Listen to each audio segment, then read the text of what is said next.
जो अपनी पेंटिंग्स में हमेशा राख का उपयोग रंग के रूप में करता था। जब वह पोर्ट्रेट बनाता तो कभी भी आंखें नहीं बनाता। एक दिन एक महिला आई, अपने दिवंगत पति का आंखोंहीन पोर्ट्रेट देखकर असामान्य रूप से संतुष्ट हुई। उसने तुरंत अपनी सारी बचत भुगतान के रूप में दे दी। यह महिला एक सोने की दुकान की मालिक थी। बस एक दिन पहले ही उसकी दुकान लूट ली गई थी। उसके पति को बेरहमी से मार डाला गया और लुटेरों ने शव नष्ट करने के लिए दुकान में आग भी लगा दी। इसी कारण वह आदमी के पास आई और कहा कि वह उसके पति का फोटो देखकर उनकी तस्वीर बनाए ताकि उसे याद के रूप में रखा जा सके। लेकिन जब महिला चली गई, आदमी के करीबी मित्र को अजीब सा एहसास हुआ। शहर में अनगिनत चित्रकार थे। अगर वह अपने पति को याद रखना चाहती थी तो वह अज्ञात कलाकार के पास क्यों आई? फोटो ही पर्याप्त था। इतनी संपत्ति क्यों खर्च करनी, और वह भी बिना आंखों वाला स्केच? यह बहुत ही संदिग्ध था। मित्र ने अनुमान लगाना शुरू किया, क्या असली हत्यारा वास्तव में पत्नी ही हो सकती थी? और क्योंकि वह अपने पति की आंखों को अपने ऊपर गुस्सा करने से डरती थी, उसने जानबूझकर ऐसा अनुरोध किया। आदमी चिंतित हो गया। क्या उसने वास्तव में पैसे के लिए उसे मार दिया हो सकता है? सच्चाई पता लगाने के लिए मित्र, जो एक पत्रकार था, उसने जांच करने का निर्णय लिया। लेकिन अगले ही दिन विधवा फिर से स्टूडियो में लौटी। आदमी इतना चौंका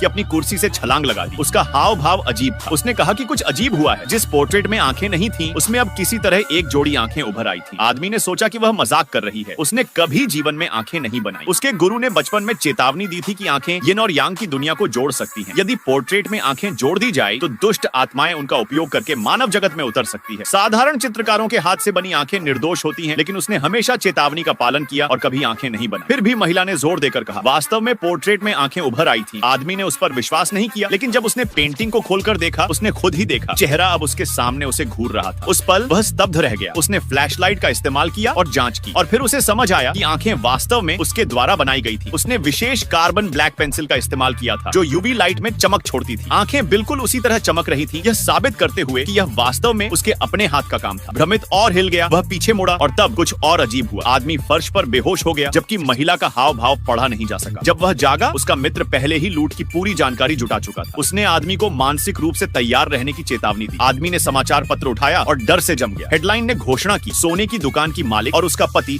दोनों आग में जलकर मर गए। पति और पत्नी दोनों मृत थे। फिर भी उसने विधवा को अपनी आंखों से स्पष्ट रूप से देखा था। यह क्या हो रहा था? क्या उसके गुरु सही थे? क्या वास्तव में आंखें बनाने से मृत व्यक्ति लौट आए? लेकिन उसका मित्र कट्टर भौतिकवादी था। वह भूतों पर विश्वास करने से इनकार कर रहा था। वह निश्चित था कि कोई छिपा हुआ सच है, और उसने सर्विलांस फुटेज खींचने का निर्णय लिया। अगर महिला कैमरे पर दिखाई देती तो वह जीवित थी, लेकिन जब उन्होंने जांच करने की कोशिश की, कंप्यूटर अचानक फेल हो गया। मदरबोर्ड उसी समय जल गया। अगले दिन जब आदमी मशीन को मरम्मत के लिए ले जाने की तैयारी कर रहा था, एक अजनबी स्टूडियो में आया। उसने पोर्ट्रेट बनाने के लिए नहीं पूछा, वह केवल किसी के बारे में पूछताछ करने आया था।